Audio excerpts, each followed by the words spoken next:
Hello Lisa in Elon, North Carolina. Matthew here with Free Prescription Lenses, and with the help of my GoPro camera, I'm going to show you how I cut prescription lenses for your Realtree line of glasses made by Duck Commander. Well, it's the Duck Commander collection made by Realtree, and this is the model number 452. Can we even see that on there? Hopefully my camera is good enough. It's model number 452, color TOR, which stands for tortoise, which is the front of the frame. And if you hold it up to the light, you can see the tortoise color in it, but everyone else just notices that pink camo. And this is, let's go ahead and get started. I'm going to pop out your original demo lenses and put your frame into the tracer. And where's my stylus? There it is. There it is. I'm going to wake my computer up and then tell it to trace the shape of your lens. Everyone wants to know how the computer knows what shape lens to cut. That's because this stylus is going to pop up and it's going to go around and trace the shape of the right lens before moving over and tracing the shape of the left. Here at freeprescriptionlenses.com, where everyone loves a bargain and no one is disappointed in quality. You buy a genuine, authentic Duck Commander Realtree line of glasses and you will receive one pair of free single vision prescription lenses or non-prescription fashion lenses. My receipt has my federal ID tax number on there, and if you have vision insurance or flex dollars, you will be reimbursed from this purchase. So I'm going to take the frame out. This is the shape of your lens. It's up here, that little green circle. I've just got it magnified while I work on it. Now, these are your lenses. Let's go ahead and put in your pupillary distance. You are a total of 56 millimeters, which is 28 millimeters in each eye. So I'm going to go over here and put 28 in there. We're at 29.5. Keep hitting this button until we get to 28. I overshot it. So now we're at 28. We are good there. Let's go ahead and get your lenses prepped. Take this down here. Now, your right eye reads minus 50 minus a quarter at 91, minus 150 minus a quarter. I'm going to turn the axis wheel to 91 of my Marco 101 lensometer. Let's go ahead and turn that on. I'm going to take your right lens out of the packet, put the power drum on minus 150, and I'm going to put your lens into my dusty Marco 101 lensometer. Of course, feel free to look at the dust on top of the equipment right now. But I'm going to get looking at your sphere power, get that lined up, check your astigmatism correction. That looks good, and I'm going to put 3 dots on your lenses. A little too light, so I'm going to darken these for you. 1, 2, and 3. And this is your right lens. Let me do the same thing now for your left lens. Minus 2 1/4, minus a quarter at 97, minus 2 1/4, minus a quarter at 97. I'm going to spin the axis wheel to 97. Take your lens out of the protective sleeve. Put it into the lensometer. Let's see, we're at minus 2 1/4, so I'm going to spin the power drum there, and I will show you all this later. Let's see, minus 2 1/4. I'm just double checking all my measurements. There we go. Found the optical center, which is like the crosshairs of a scope, making sure I'm in the very dead center of my target. And let me darken those dots. 1, 2, and 3. And this is the left lens. So let's go on down and we're going to get, let's start cutting your glasses. So these are the sleeves. Put your right lens up where it's ready to go. Now, this is a block. This is what's going to be attached to your lens while it's cutting inside the, what I call the edger. I need to attach this to your lens using a double-sided adhesive sticker, of which I've already done. I've got a sticker stuck on there with, well, without and without. So I'm going to pull away the paper to make this side sticky. Now on the back is a little silver magnet. That's going to do 2 jobs. One is to hold it in place here in that arm, and the other when it's inside the machine cutting. So the reason why I put those 3 dots on your lenses is your lens has to go in there a certain way. It cannot get twisted or turned any other way, or you're just not going to see as well. So with those 3 dots, hopefully you can see those there. Now this blue cross, that's the geometric center of your frame. If you measured this way, and that would be dead center, and then that way, just like the crosshairs of a scope, you measure vertically and horizontally. We're going to put your optical center right there. That dot in the center is going to sit directly in front of your pupil. Now these other 2 dots on the outside corner, hopefully you can see that little orange line. When they're lined up, that tells me exactly how it goes in there. So Actually, you know what? I got the wrong blocks on here. I should have been paying attention. Because of the size of this frame, I have to use the smaller ones. And before I forget, I'm going to take these out of the machine. This is what holds it in place, and put the smaller ones in there. And I'll show you the inside in just a moment. I just want to do that before I forget. So now let me pull the tape away off of this one. The little ones get green. And put that there. And then hit that button. That arm's going to come down and it's going to apply the block to your right lens. And now let's do the same thing now for your left lens. Pull away the paper to make this side sticky. Put it there in place. Even the little ones, they got a little silver magnet too. So let's get that lined up there. This automatically flips over to make your pupillary distance 28. If it were different, I would have done it from the get-go, but because it's the same, I only have to do it one time, and it's going to mirror that for the left lens. Hit that button, that block's going to go down, and now it's stuck to your left lens.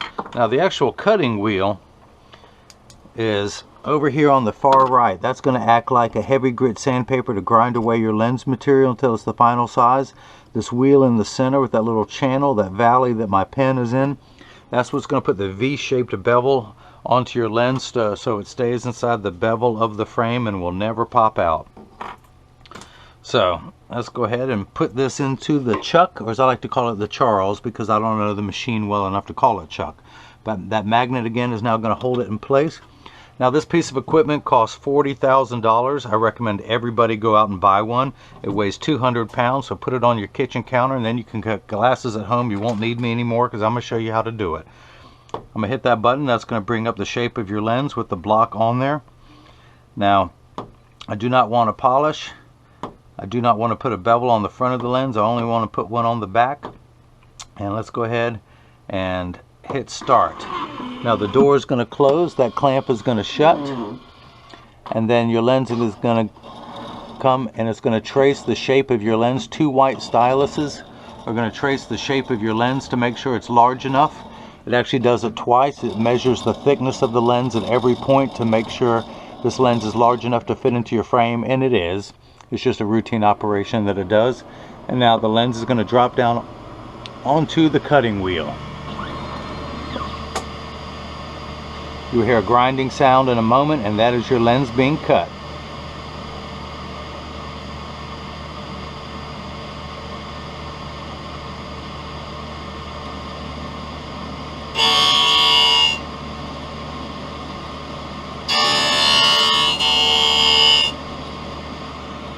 Now your lenses are made out of polycarbonate. Polycarb is 40% thinner and lighter than regular plastic.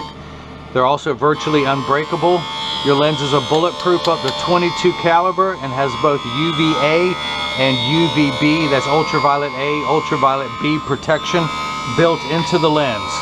We know what the sun's harmful ultraviolet rays can do to your skin from overexposure, where your eyes are actually 8 times more sensitive than your skin. So you have permanent sunscreen for your eyes that never needs to be reapplied, unlike the lotions, creams, and sprays that you have to reapply. The other nice thing is your lenses are aspheric. Aspheric simply means not round. A spherical lens is completely round and bulges out of the front of the frame and gives you an ugly cosmetic fishbowl appearance. Your lenses are going to fit flush inside the frame with no edge thickness because I'm using the thinner, lighter weight lenses, but the front curvature is also much flatter. Now if you notice, water has just begun spraying onto the lens. Polycarbonate cuts dry up until this point. Water only sprays for the last 20 seconds of the cutting cycle, just to wash away any optical debris. Now this arm that has just come into place, it has a little spinning wheel on there. It looks like it would be on a Dremel tool. That's just going to apply the safety bevel to the back surface of the lens.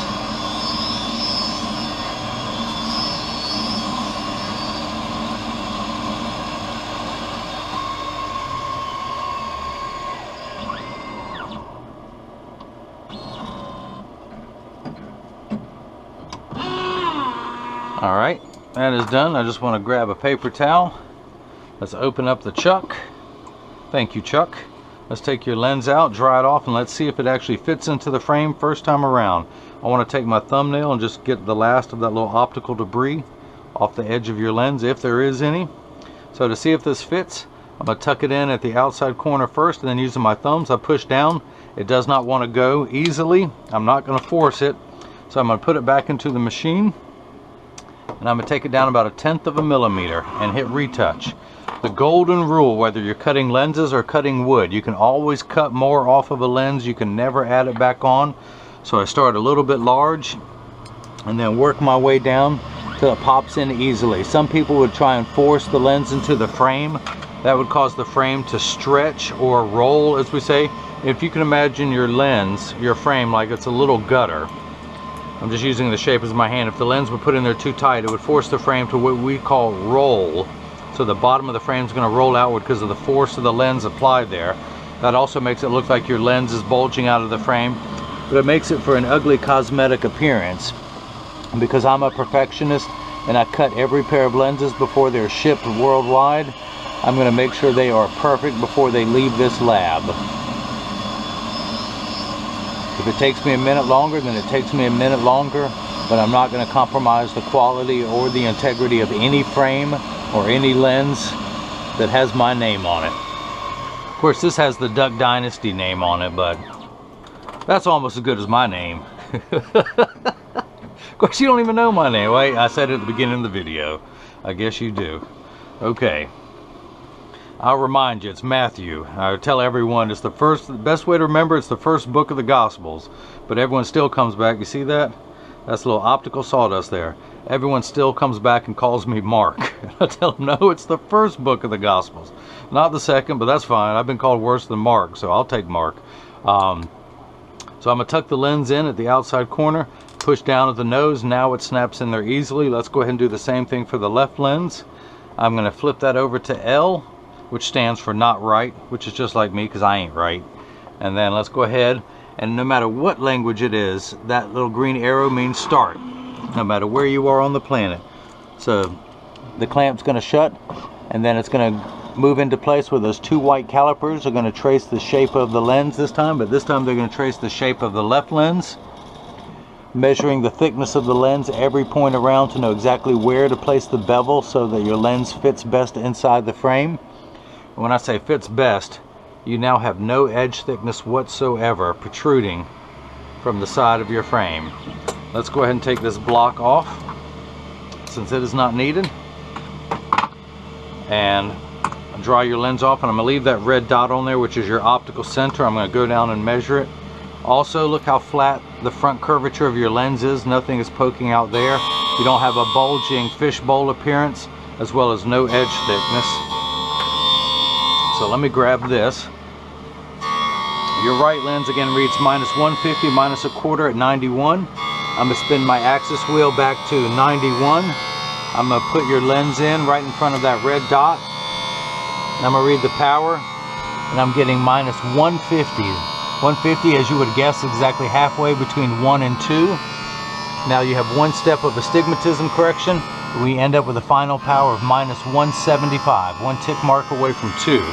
The unit of measurement we use in the optical world is called a diopter, spelled D-I-O-P-T-E-R.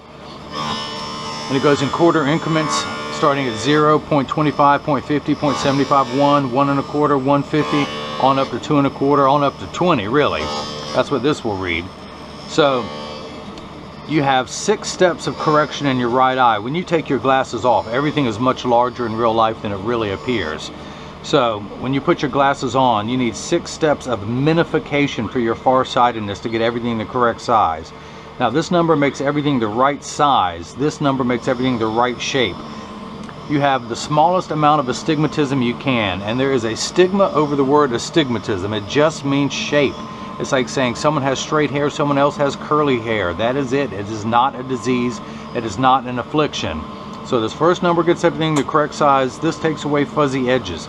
If you have high amounts of astigmatism, that's why 6s and 8s look alike, or the letters P and F. Think of it as the fine-tune knob. And we're going to turn that knob to 91. A straight line is 0 to 180. So we're going to turn that knob to 90, and actually 91, just past the 90 meridian. Now your left eye, you need a little bit more correction. You actually need 9 steps of correction for your farsightedness. You are wonderfully nearsighted without your glasses on. you can see up close great. Once it gets out of arm's reach, you need this distance correction. So you need 9 steps of correction there. You need an additional 1 step for your astigmatism to make everything clear. So you have a total of 10 steps of correction. The reason why this read 175 is, remember high school algebra, you add those two like signs together, you add a 150 and a quarter together, and you end up with minus 175. But using today's terms, if someone had borrowed $1.50 from you, then they borrowed another quarter, they would owe you $1.75. That's why we're at 175. Now for your left eye, when we measure, it's going to be 250 because we're at minus 2 1/4, then another quarter makes minus 250. So let's go ahead and grab that. Let's make sure your lens is going to fit. Let's take it out of the machine. Dry your lens off. Use the thumbnail to wipe away any optical sawdust. Can you see that little bit of white I'm scraping off there? I ought to include that with your glasses. Where are your glasses, by the way? Here we go. Now I'm going to take these. I'm going to tuck the left lens into the corner, and using my thumbs I push down, they snap in there easily. I'm going to take this block off, pull that sticker off, dry your lens off while keeping that red dot right there. Now let's go back over here. The axis, which is the fine-tune knob for the left eye, is 97. I'm going to turn that back to 97. Put it in over that red dot. What do I do with my flashlight? There we go. And I'm going to read the power, and I'm getting minus 2 1/4, which is 1 tick mark away from 2. I'm going to check the astigmatism correction, and we're ended up at minus 250, which is exactly halfway between 2 and 3. So that is made correctly. Now your pupillary distance is combined is 28 in each eye, so that's a combined value of 56. So I'm going to turn my card over. I'm going to place the 0 on my thumb on your right lens, and then when we measure on the left lens, we're getting 56 millimeters, so that is made perfectly. Now I want to go ahead and clean the dots off your lenses, and while I do this, it gives me time to mention that, Lisa, when you get these in the mail, these could be there's a small chance that these could be too loose or too tight.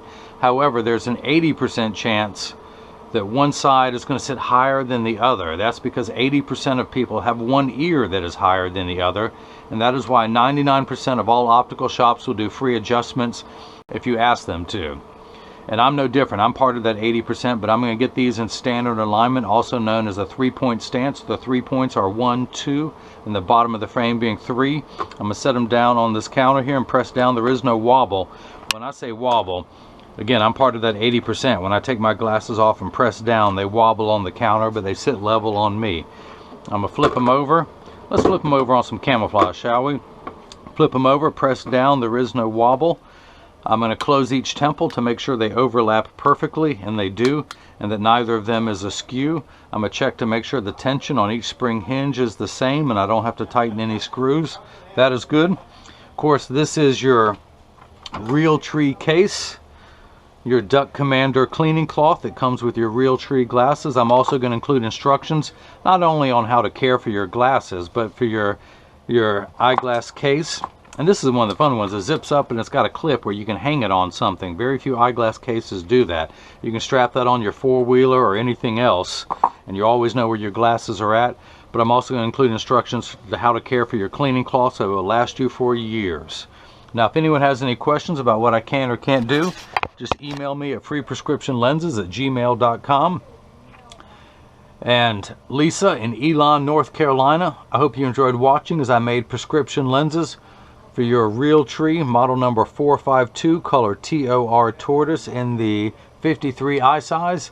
And everyone else has got the chance to see how I bring that love and feeling back to glasses. Thank you.